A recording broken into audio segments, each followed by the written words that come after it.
with our haloalkenes and haloarenes chapter. So today we will go. Yesterday we stopped till the naming and structures, finding the structure. Okay. So today we will go to the next topic: nature of the carbon halogen bond.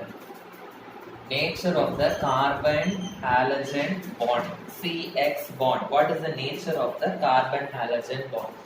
So if I have a carbon and halogen, so carbon will be having 4 bonds.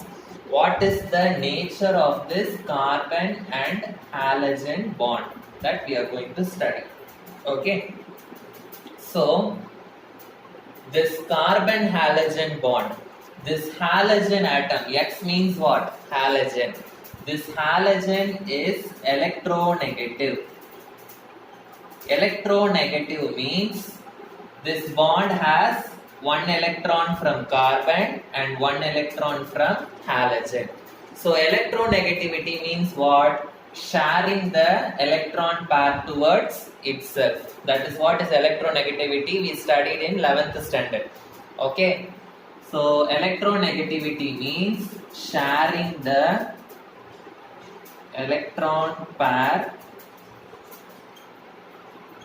towards itself. Okay, this is what is electronegativity. So this halogen is electronegative. Electronegative means it will attract the shared pair of electrons towards itself. So what will happen? The electrons will be attracted towards this side, towards the halogen. Okay, so the electron crowd will be more in this side and the electron crowd will be less this side. So if the electron crowd is more this side, this halogen will get a partial negative charge. Delta minus means partial negative charge. It will get a partial negative charge. Why it is getting a partial negative charge? Because the electrons are attracted towards the halogen, because the electron crowd will be more here. So here the electron crowd will become less. So this carbon will get a partial positive charge. It will get a partial positive charge. So this side the electron crowd is more.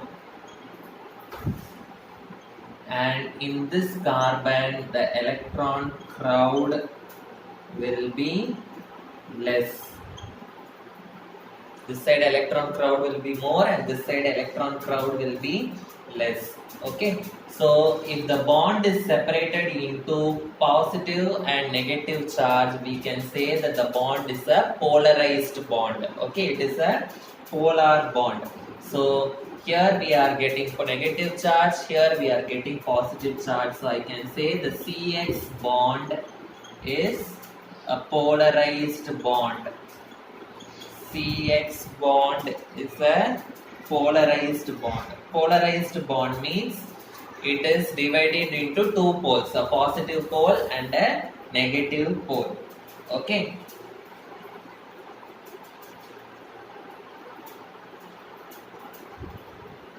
Next, in this halogen place, these halogens can be fluorine, chlorine, bromine, iodine. Yes or no? So, in which case the bond length will be more. Okay. So, this fluorine is small in size. Okay. And the iodine is larger in size. Okay, you know in periodic table fluorine, chlorine, bromine, iodine. Okay, so atomic size will increase down the group. Yes or no? So fluorine will be lesser in size and iodine will be larger in size. So the carbon fluorine bond will be having less bond length, whereas the carbon iodine bond will be having more bond length, less bond length and more bond length. in your textbook in page number 286 in a tabular column they have given the bond length and bond energy of some of the carbon halogen bonds. Okay, so you can have it as a reference. Okay, you can refer it. Okay, so the next topic is we are going to study about the preparation of haloalkanes. Okay, so methods of preparation. Preparation is very important. So methods of preparation. So in this methods of preparation we are going to study about how they are prepared from alcohols. They means what? The haloalkanes, how they are prepared from alcohols.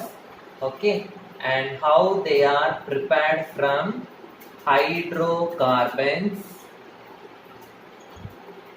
How they are prepared from hydrocarbons and how they are prepared by halogen exchange reactions. Halogen exchange reactions. Okay, so these three methods of preparation we are going to study. In that, the second one and third one are very important. First we will study how it is prepared from alcohols. How they are prepared from alcohols. So I am going to write different reactions and I am going to explain each reaction in detail. Okay. In alcohol, which group will be there? In alcohol, I will be having a hydroxyl group. Okay, hydroxyl group. Okay, this hydroxyl group will be replaced by halogen. It will be replaced by halogen. So if the hydroxyl group is replaced by halogen, I will be getting a haloalkane. So this reaction between alcohols and halogens. Okay, so when we do the reaction between alcohol and any compound containing halogen, the halogen will take the position of the alcohol group.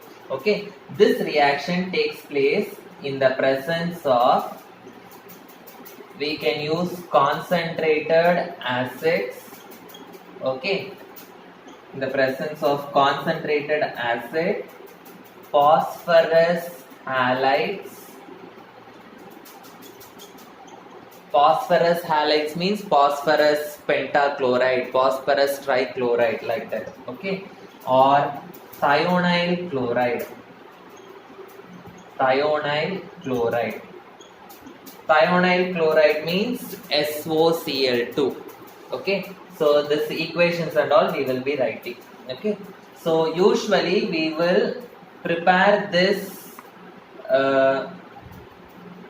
haloalkanes from alcohol with the help of thionyl chloride. This thionyl chloride is easily preferred, or always it is preferred, because along with haloalkanes, the byproducts which we get here are gases.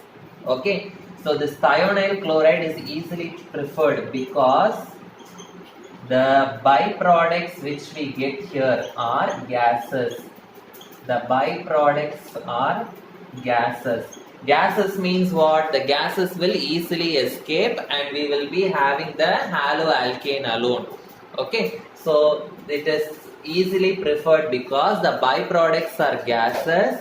Okay, so the gases will escape and a pure haloalkane is obtained. So this thionyl chloride is mostly preferred to react with the alcohol. Now we will write the different equations how the haloalkane is prepared. First one, ROH. ROH means it is a general formula for alcohol. So this I am going to react with hydrochloric acid. Okay, So this reaction is going to take place in the presence of zinc chloride. So what I told you, the hydroxyl group will be replaced by the halogen. So instead of this OH group, this halogen will be coming here. So what I will be getting? RCl. Cl is halogen, R is alkyl group. Okay, so this is haloalkane.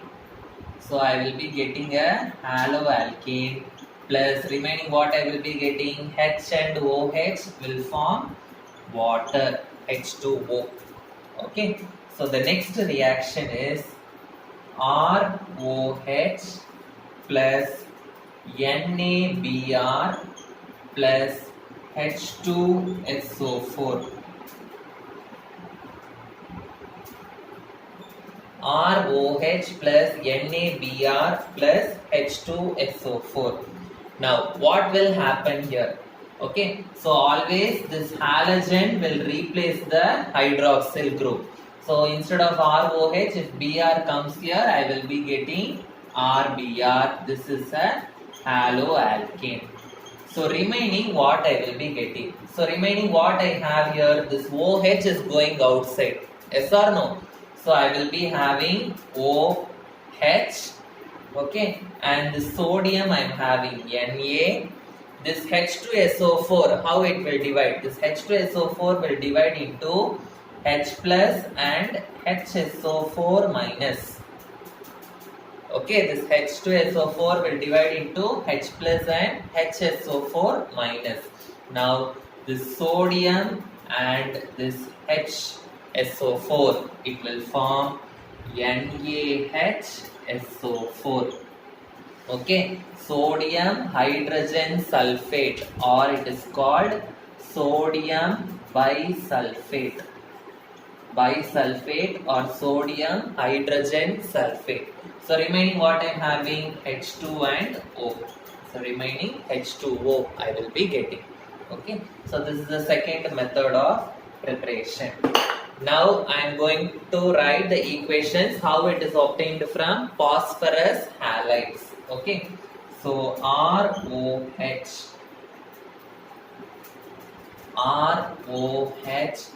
plus PX3. Okay, so I am taking 3 ROH plus PX3. So 3 halogens are there. Okay, one halogen will replace only one OH group. So 3 halogens are there. So I need 3 OH groups. So I am putting 3 here. Okay, so these 3 halogens will come here and 3 OH groups will go outside. So what I will be getting? 3RX. I will be getting haloalkane. So remaining what is left out? OH, OH, OH. 3 OH is there and here I have one P. So what I will be getting? H3PO3, phosphorus acid I will be getting along with this. H3PO3, phosphorus acid. Okay, so the next one, ROH. This is phosphorus trihalide.